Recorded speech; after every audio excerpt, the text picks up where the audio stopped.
We used to call that aspiration. Yeah. Why have we stopped talking about aspiration? I think it should just roll off our tongues regularly because it's been a great part of our culture. But part of the reason I think it's been important to have the discussion around Australia Day and around One Flag is because I want to really reinvigorate our national pride.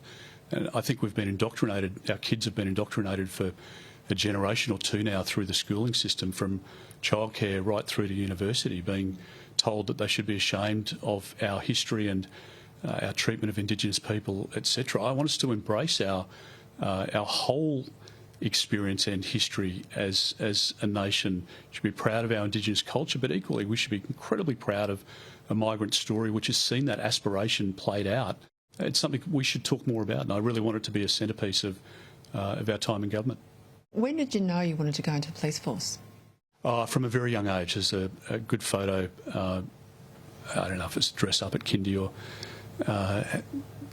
grade 1 or 2 or something, and I'm sort of standing there proudly, and I don't know where Mum procured the uniform from, but I was there, and I'd also whilst I sort of, I started enrolled in a business degree, and I could never see myself really working in a 9-to-5 office job, and so the police, for me, it was sort of there was part adventure but part interest in that we were always sort of brought up with a sense of community and giving back. When you were a uniformed, young policeman, how do you not take home some of the stuff you see? Because yes, you'd see the best of people, but you'd also see the worst. You do, and you see, particularly with domestic violence, the same sort of episode being repeated each shift, and the same devastation and the same cul-de-sac that people are stuck in where financially they can't afford to leave a relationship.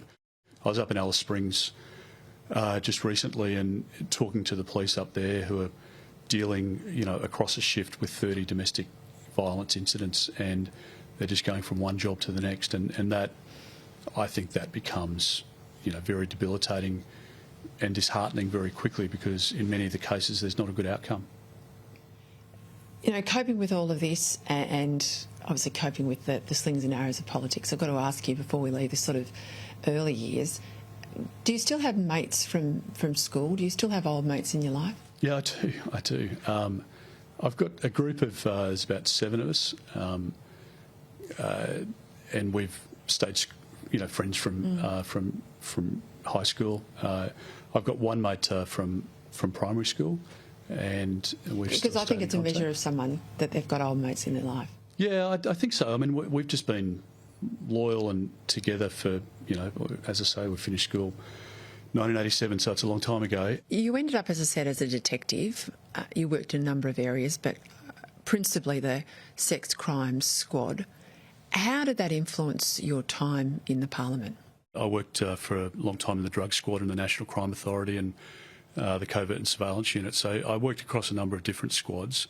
But yeah, I mean, in the area of sex offenders, particularly where you've got young girls or children, or women who are victims of crime in that space, I think that has to have an impact on you, taking statements, visiting crime scenes, prosecuting matters, dealing with offenders, and it became, I think, from that time, and probably even before that in uniform, a real passion in terms of protection of women and children. And I think it's a fundamental part of a civilised society that we take care of people who are most vulnerable.